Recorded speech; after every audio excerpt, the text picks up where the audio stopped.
나요? 네, 잘 보입니다. 보입니다. 네. 입니다. 네, 안녕하십니까. 고려대학교의 유승원입니다.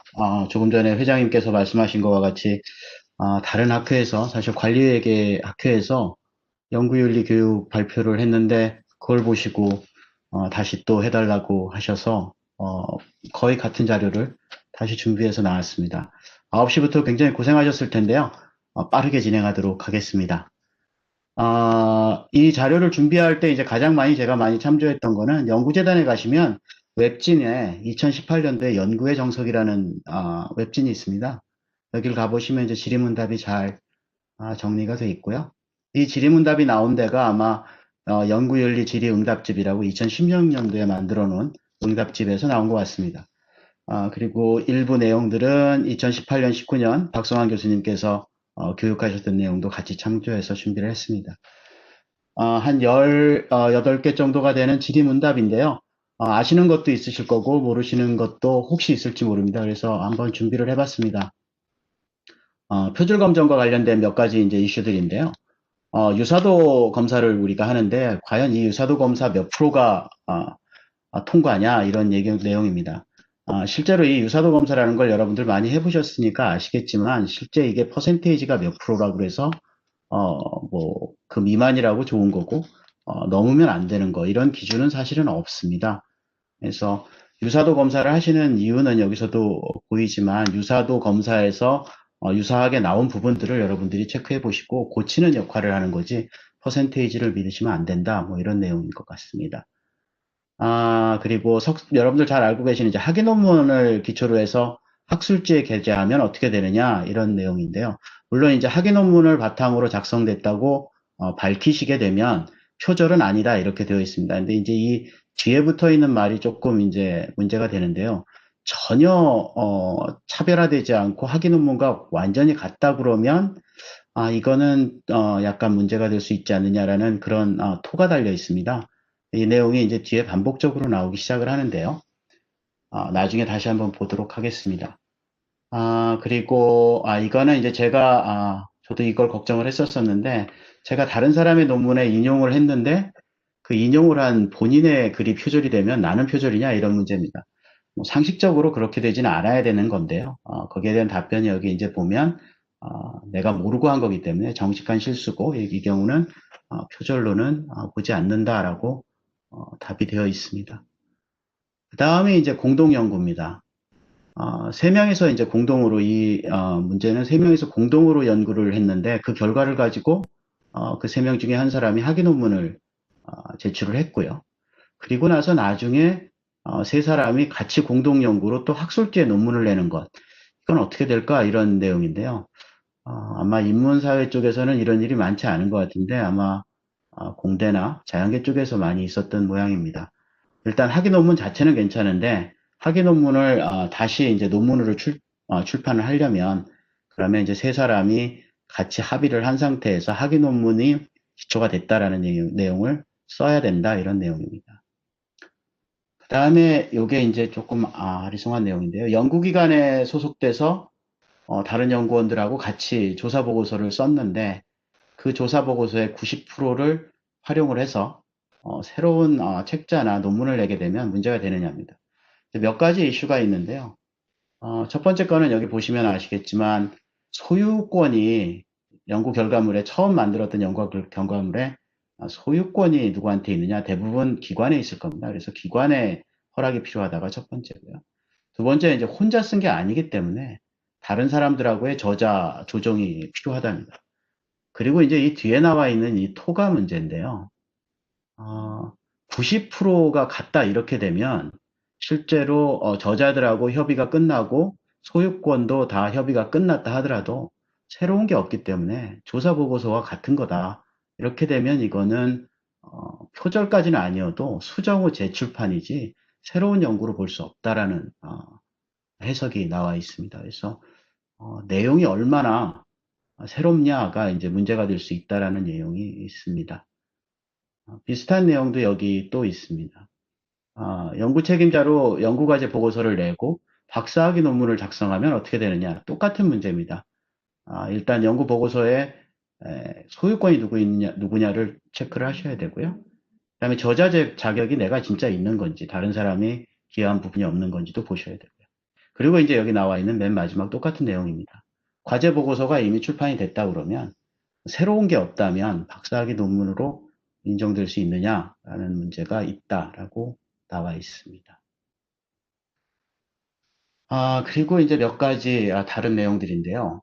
국내에서 이제 논문을 쓰시면서 어떤 데이터를 쓰셔가지고 논문을 냈는데 똑같은 데이터를 가지고 후속 논문을 만들어서 해외 저널에 냈다. 데이터는 같은데 내용이 다르다면 그렇다면은 독창적인 내용이라 그러면 중복 게재는 아니다. 다만 앞에 데이터를 써서 국내에 출판한 논문이 있다는 것을 분명히 밝혀주는 게 좋겠다라는 해석입니다. 다음은요. 사회과학 연구, 저희들 같은 경우에 이제 연구 모형이 하나가 수립이 되면, 여러 가지 데이터들을 가지고, 여러 가지 다른, 연구를 진행하실 수 있게 되는데요. 여기서는 이제 간단하게 한국 데이터로 하나, 미국 데이터로 또 하나, 두 개의 논문을 써가지고, 한국에서 하나, 미국에서 하나, 이런 식으로 출판을 하려고 그러면 이게 문제가 되느냐, 안 되느냐입니다.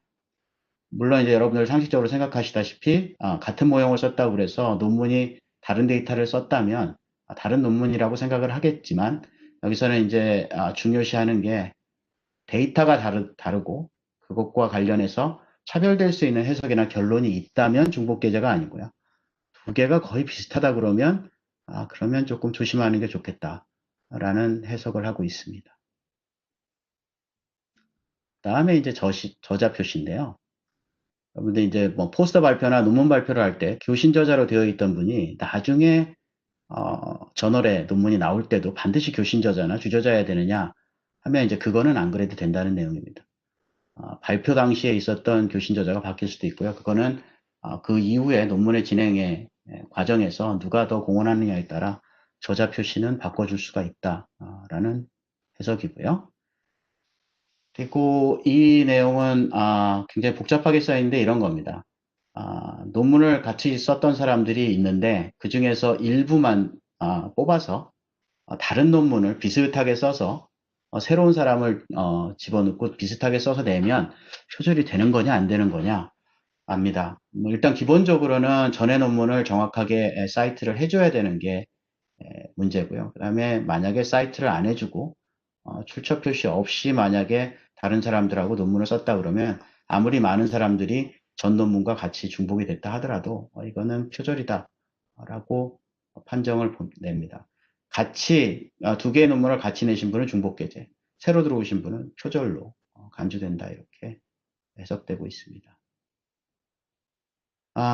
이것도 가끔 저도 이제 고민을 했었던 내용인데요. 박사학위 논문을 진행 중에 박사학위 논문이 아직 그 승인이 되지 않았는데 그 논문을 학술지에 게재를 하면 이거는 어떻게 되는 걸까라는 겁니다. 여기서 이제 해석은 굉장히 클리어합니다. 논문을 진행하는 와중에 심사위원들에게 이 논문이 전문학술지에 갔다는 것을 밝히고 전문학술지에도 이 논문이 박사학위 논문으로 진행되고 있다는 걸 밝힌 후에 진행을 하면 문제는 되지 않을 거다라고 해석해주고 있습니다. 요거는 이제 심사 과정에 가끔 이제 표절과 표절이 의심되는 이런 일들이, 문구들이 있을 수 있게 되는데, 이거를 만약에 여러분들이, 박사학위 논문을 심사하면서 발견을 했다 그러면 어떻게 할 거냐인데요. 이 경우에는 이제 그 고치면 된답니다. 표절이 의심되는 게 있으면, 얘기를 해주시고 학생으로 하여금, 수정을 할 수 있도록 해서 논문을 계속 진행을 해도 문제는 없을 거다. 이게 표절과 의심되는 부분이 남아있지 않도록 조정을 해주시면 될 거다라는 내용. 이거는 저도 깜짝 놀랐는데 이게 맞는지는 잘 모르겠습니다. 이 D기관에서 근무하던 연구자가 소속을 옮겨서요. D기관에서 재직할 때 연구한 결과를 바탕으로 논문을 투고하면 소속 표시를 어디로 해야 될까 합니다. 전에 있던 기관을 소속 표시를 해야 될지 아니면 새로운 기관을 소속 표시해야 될지인데요. 여기 나와 있는 거는 실험이나 자료 분석 등 연구를 수행할 당시의 소속으로 표시하는 게 맞다고 합니다. 그리고 이미 소속이 바뀌었기 때문에 옛날 소속을 표시를 하고 그 다음에 새로 바뀐 소속을 추가로 논문 표지 하단에 게재를 하면 된답니다. 저도 이게 굉장히 다른 방법이라 저도 이렇게 하는 게 맞는지는 몰랐는데요. 일단 연구재단의 해석은 이렇습니다. 다음에 이제 몇 가지 새로운 내용입니다. 세미나나 뭐 강연 내용, 본인이 했었던 세미나나 강연 내용을 토대로 논문을 작성할 때 출처 표시가 필요하냐 내용인데요. 세미나 발표나 뭐 강연 내용이 어디 출판된 적이 없다 그러면 그런 것을 출처 표시하지 않는 것은 괜찮다라는 겁니다. 그래서 발표 내용을 반드시 항상 출처 표시를 본인이 한 발표를 할 필요는 없다라는 거고요. 그 다음에 이 내용도 이제 조금 다른 내용인데요. 자신의 연구 보고서에 기존에 발표됐던 타인의 논문을 인용을 하려고 합니다. 우리 인용을 많이 하니까요. 그리고 출처도 표시하려고 합니다. 표절이냐 이 내용인데요. 뭐 당연히 아니다 싶지만 문제가 되는 건 이겁니다. 얼마나 많이 인용을 했느냐. 다른 사람의 연구 내용을 가지고 자기 논문을 썼다 하더라도 표시만 하면 되는 게 아니고 내가 새롭게 한 게 뭐가 있지 않다 그러면 넓은 의미의 표절이다라고 해석할 수 있답니다. 그래서 이거는 새로운 부분들이 있지 않으면 표절이다라는 부분이 설명이 되어 있습니다. 이거는 데이터 수집과 관련된 문제인데요. 연구자 A, B가 공동으로 데이터를 수집해서 각각 다른 주제로 각각 논문을 쓰려고 할 때 이게 문제 없느냐입니다. 문제 없답니다. 내용 자체가 충분히 다르고 충분히 공헌점들이 각각 있다고 그런다면 물론 아무 문제가 없답니다. 다만 이제 내용이 중복되는 게 있거나 새로운 요소가 별로 없다 그러면 논문 쪼개기 의혹이 생길 수 있다. 뭐 이런 식으로 설명을 해주고 있습니다. 이것도 저도 이제 처음 생각을 해봤던 건데요. 세미나에서 다른 사람의 구두 발표를 듣고 이 아이디어를 바탕으로 연구를 진행하면 표절이 되느냐입니다. 언뜻 그럴 것 같기도 하고 아닌 것 같기도 한데요. 이 경우에는 그냥 아이디어만이었다면 출처를 밝히지 않아도 될 것 같은데 그렇지 않답니다. 다른 사람이 발표한 아이디어를 썼다 그러면 그 출처를 반드시 밝혀야 된답니다. 그래서 논문이 없고 그냥 말이었으면 어떡하냐 그랬더니 여기 써 있는 것처럼 이 연구는 뭐 어떤 세미나에서 얻은 누구의 아이디어에 기반을 둔 것이다라는 출처를 표시를 해줘야 된다. 이렇게 설명을 해주고 있습니다. 거의 마지막인 것 같은데요. 같이 연구를 하는 동료 중에 하나가 자기 연구 데이터를 가지고 갔다. 그러면 이게 연구윤리에 어긋나느냐입니다.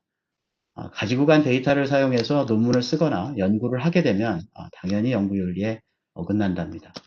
그래서 만약에 데이터를 활용했다 그러면 거의 표절로 보는 거고요. 가져간 행위 자체만 가지고는 이제 표절로 보지는 않는데 도덕적인 문제는 있을 수 있다라고 평가를 하고 있습니다. 그래서 다른 사람의 데이터를 쓰고 싶으면 허락을 얻어라 라고 설명을 해주고 있습니다. 네, 이상으로 오늘 연구윤리 분들은 마치겠습니다. 여러분들 이거 말고도 더 다양한 내용들이 많이 있습니다. 그래서 한번 찾아보시면 여러분들 연구윤리와 관련해서 많은 도움이 될 거라고 생각합니다. 연구재단에 가보시면 많이 있습니다. 네, 오늘 하루 많이 고생하셨고요. 저도 연말연시에 인사드리겠습니다. 연말연시 건강하게 보내시고요. 편안하게 보내시길 바랍니다. 네, 감사합니다. 네. 혹시 고생하셨습니다. 네, 연구윤리와 관련해서 질문사항이 있으시면 교수님들 마이크를 켜시고 말씀해 주시기 바랍니다. 워낙 유승훈 교수님이 저희가 혼돈하기 쉽고 모르고 있었던 사항들을 잘 말씀해 주셔서 많은 연구에 함에 있어서 큰 도움이 되었습니다. 오늘 연구윤리 교육을 해주신 유승훈 교수님께 진심으로 다시 한번 감사드립니다. 감사합니다. 네. 감사합니다. 네. 앞서 말씀드린 것처럼 오늘 임시총회에 참석하신 분들에게는 모바일 상품권을 기념품으로 다음 주에 발송한다고 말씀드렸는데요. 본인의 이름이 아니신 분들은 접속한 아이디를 꼭 저희한테 이메일 보내실 때 오늘 접속한 아이디와 본인의 이름, 그다음에 핸드폰 번호를 이메일로 보내주셔야지만 저희가 확인 작업을 해서 다음 주에 함께 기념품을 발송해 드릴 수 있습니다. 다시 한번 공지드렸습니다. 오늘 긴 시간 함께 동계학술대회를 해주신 회원 여러분들께 다시 한번 진심으로 감사드리고요. 다음 학술대회는 저도 이렇게 마스크를 벗고 여러분들하고 대면으로 꼭 만나 뵙길 기대하겠습니다. 이것으로 동계학술대회를 마치도록 하겠습니다. 감사합니다. 수고했습니다. 수고하셨습니다.